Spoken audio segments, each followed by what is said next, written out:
زموږ په دا اوس معاشره کې کوزده وسوه، نکاح وسوه، واده نه دی سوی، طلاق مابین لره راشي. دا تقریبا زه خو د دا رقم خبرو سره بیخي ډېر مخامخ یم. ملایان نکاح تړي، ښه زورور روچونه وخوري، بیا پلاو پسې وخوري، بیا یو 5,000 روپۍ په جیب کې ورواچوي. زما دا مسله نه ده. که زه تاسو ته خپل ژوند در وښیم نو به بیا په لین کې سره ناست یو وایي زما نمبر دی، بل وایي زما دی. زموږ د طلاق مسله ده، موږ به څه کوو. زه به تاسو ته یو بنیادي ټکی ووایم. د واده بعد خوا دې موږ ته معلومه ده چې یا دی خراب یا هغه خرابه یا خواشه یا قصر یا څنګه طلاق رالی. د دغه واده څه مخکې طلاقونه چې راځي د دې بنیادي وجه به زه در ورښیم. بنیادي وجه دا د عزیزانو چې پر موبایل باندې خبرې سره شروع کړي. پر موبایل نکاح وسوه، واده نه دی سوی، کوزده وسوله، موبایلان لري، بلکې په اول سر کې په کوزده کې خپل کور والا لره په ګفت کې آیفون ورواستوي. بس بیا ورته وایي زما سره به خبرې کوي.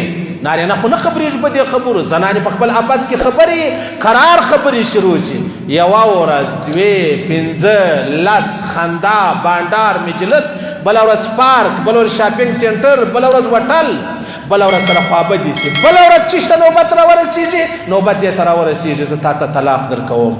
دا ورته وایي ما ته طلاق راکړه. دا یې سلسله پر دا ځای ختمه سوې. لویه بنیادي وجه چې کومه ده عزیزانو، موږ ته الحمدلله مسلمانان یو، خوندې به هم لرو، لوڼې به هم لرو، لمسیانې ورېرې به هم لرو، خورجې به هم لرو.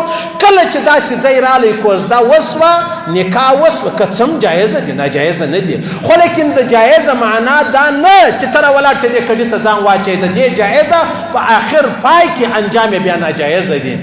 پوه سواست؟ مور هم پوه کوي، کوروالا هم پوه کوي، بچي هم پوه کوي چې زویه تلواره مه کوه، تلوار جنه مه کېږه. عام طور دا ځوانان داسې کېږي، بیا میسیجان شروع شي، هله د واده مخکې طلاق راشي. پوه سواست؟ زما دغه تورې د ځانه سره کښېږدئ. لازمي الله پاک مې دا ډېره لویه رسوایي ده د واده مخکې بچي چې د هغه طلاق شي، او څونه لویه پریشاني ده. او دویم چې دا زما او ستا په معاشره کې طلاقونه ډېر سوي دي، هغه وجه څه ده؟ هغه وجه عدالت دی. عدالت کې یو جج ناست دی، قاضي ناست دی، په انګریزي تعلیم کې هغه لوړ ایوارډونه اخیستي دي، په انګریزي قانون کې ډېر زورور پوهنه چې د هغه ترلاسه کړې ده.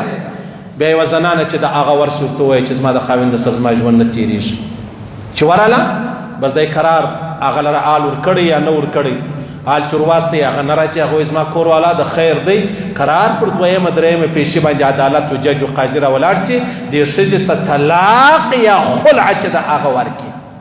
اوس طلاق و خلع دا دواړه د خاوند حق دی، نه د ملا، نه د قاضي، نه د 3م، نه د جرګې د هېچا حق نسته. ها څه داسې ځایونه شته چې یو خاوند ورک دی، هغه ایرویني دی، هغه د کور د عزت نه دی، هغه د کور په عزت نه پوهېږي، هغه د ښځې په حق نه پوهېږي، هغه د ښځې هغه جایز حق نشي ورپوره کولی. بیا په دې ځای کې یو اپشن شته چې ته راولاړ شې د لاره سره برابره کې، کنې د هغه څه علاوه ښځه مختص ولې انګریزي قانون دی، موبایل دی، ججان ورته ناست دي، اساني یې جوړه کړې ده، ښه د خندا ډک کور چې دی هغه د قاضي او د جج د قلمه څه په ژړا سي او تباه سي او برباد سي. او تاسو خبر یاست عزیزانو، داسې که قاضي راولاړ سو یا یې خلع یا یې طلاق دا نه صحیح کېږي.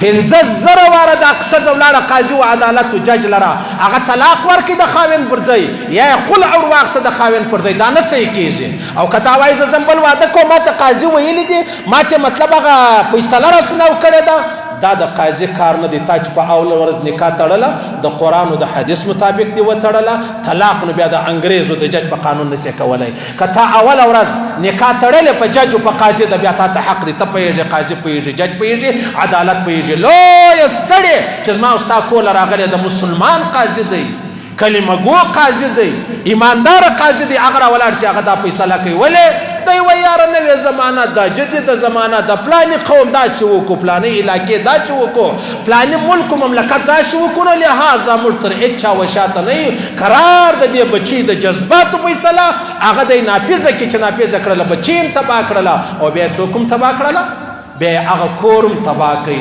اولاد یې هم تباه کوي سیده کوم چې قاضي دی چې جج دی مسلمان دی هغه ته به ووایي چې دا ستا کار نه دی ها فیصله ور وکړه طلاق او خلع دا ستا کار نه دی چې د ملا او د قاضي کار نه دی ته د کومې خوا په مابینځ کې راغلی وکیلانو ته مو ووایي چې وکیلا مه کوه د چا کور مور خرابوه والله العظیم د هغه ور ستا و کور ته ودرېږي بیا به ستا کور والا پر تا باندې اعتراض وکړي بل جج لره به ولاړه شي قرار به بیا هغه ستا په باره کې دغه فیصله وکړي لویه بنیادي وجه د طلاقو زما او ستا په وطن کې دا ده الله دې هر مسلمان کور وساتي الله دې هر بچی وساتي الله دې د هر چا کور د بې عزتۍ څخه وساتي الله پاک دې موږ ته داسې نوبت نه را نصیب کوي یا نه را رسوي خدا نه خواسته چې زما او ستا کور لره داسې مشکل چې دی هغه راشي که د چا په کور کې دا مشکل وي الله پاک دې په عزت ور بدل کړي الله پاک دې په خندا ور بدل کړي الله دې په ښه ژوند ور بدل کړي که څه هم طلاق الله راستولی دی که په قرآن کې د نکاح ذکر ستا بیا د طلاق ذکر هم ستا ایو بله به درته وکړم ناولده